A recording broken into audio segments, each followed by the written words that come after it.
안녕하세요, 김치군입니다. 노르웨이 자동차 여행 첫 번째 이야기는 노르웨이의 3대 하이킹 코스입니다. 절벽과 절벽 사이에 바위가 아슬아슬하게 끼어있는 크셰락볼튼, 넓고 평평한 바위가 절벽 위에 튀어나와 있는 프레이케스톨렌, 트롤의 혀라는 의미를 가진 장엄한 풍경의 트롤퉁가입니다. 노르웨이에는 멋진 하이킹 코스가 참 많지만 상대적으로 손쉽게 접근이 가능하면서 다른 곳에서는 보기 힘든 풍경을 보여주는 곳이기에 가장 많이 언급되기도 합니다. 대중교통으로는 이 하이킹 코스를 가기 어렵고 자동차가 있어야 보다 손쉽게 여행을 할 수 있습니다. 다만 노르웨이의 도로가 피오르드를 따라 이어져 있다 보니 도로폭이 좁아서 반대쪽에서 오는 차량들과 아슬아슬하게 비껴가는 경우가 많아 초보 운전인 사람들에게는 조금 어려운 자동차 여행지이기도 합니다. 노르웨이 여행의 시작은 남부에 위치한 크리스티안산드에서 시작했습니다.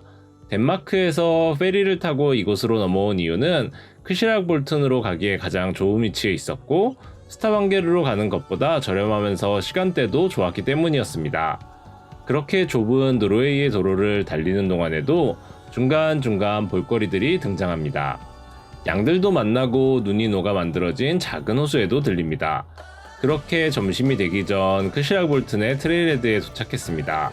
크시락볼튼 트레일은 약 5시간 정도 걸리는 트레일로 초반에는 다소 가파른 바위를 따라 올라가야 하기 때문에 최소한 가벼운 경등산화 정도는 있는 것이 좋습니다.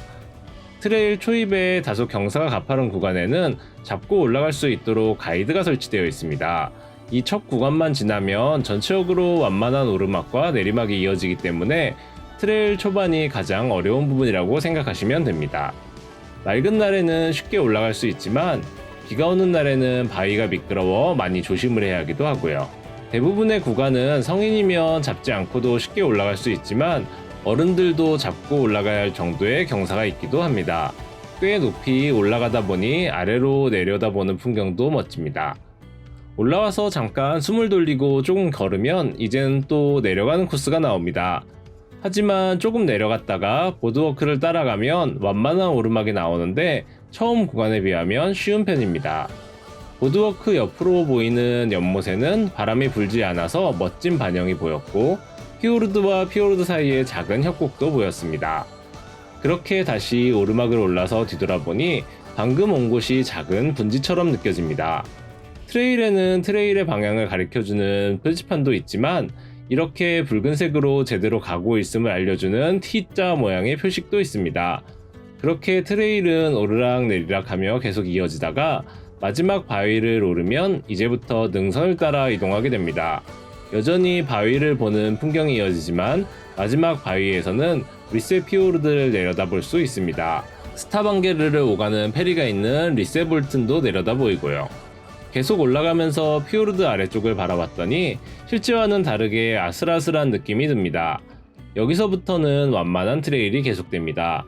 그래도 많이 올라오기는 올라왔는지 6월인데도 피오르드의 위쪽에는 눈이 쌓여있는 곳들이 꽤 있습니다. 사람들의 복장을 보면 이미 한여름인데 아마도 추운 날들이 더 많기 때문이 아니었을까요? 그렇게 표지판이 보이는 반환점에 닿으면 그 옆으로는 피오르드를 내려다볼 수 있는 곳이 있습니다.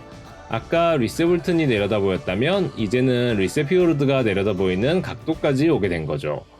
딱히 전망대가 있거나 하진 않고 별도의 안전조치도 되어 있지 않으므로 조심해서 내려다 봐야 합니다. 많은 사람들이 안전을 위해서 서서 보기보다는 엎드려서 아래를 내려다보는 걸 선택합니다. 엎드려서 보더라도 탁 트인 피오르드의 풍경을 보는 건 크게 다를 바 없으니까요. 이제 최종 목적지인 크셰라그볼튼까지는 얼마 남지 않았습니다. 작은 언덕을 넘으면 바로 그 유명한 바위가 보이는데 실제로 그곳으로 가기 위해서는 조금 돌아서 가야 합니다. 최종 목적지까지 가는 길은 눈이 아예 녹지 않아서 많이 미끄러웠습니다. 그렇게 유명한 바위인 크시락볼튼이 있는 포인트에 도착하면 줄을 서서 사진을 찍고 바위에 올라가 볼 수 있습니다. 바위가 있는 위치도 위치지만 실제로 바위에 올라가면 상당히 아슬아슬한 느낌이 나기 때문에 자연스럽게 서 있는 사람도 있는가 하면 겨우 위에 앉아있기만 하는 사람도 있습니다. 하지만 올라가 보지 않는 사람은 거의 없는 듯한 느낌이었습니다. 당연히 저도 올라가 봤는데 정면에서 보이는 모습과 옆에서 보는 모습이 꽤 차이가 있어서인지 실제로 올라갈 때는 그렇게 무섭진 않았습니다. 하지만 앞뒤로 낭떠러지라는 것은 변함이 없는 사실이었지만요. 그렇게 크시라그 볼튼 트레일을 마치고 다시 트레일헤드로 돌아왔습니다. 트레일헤드의 전망대에서 피오르드의 풍경을 한 번 더 눈에 담고 스타방게르로 이동했습니다.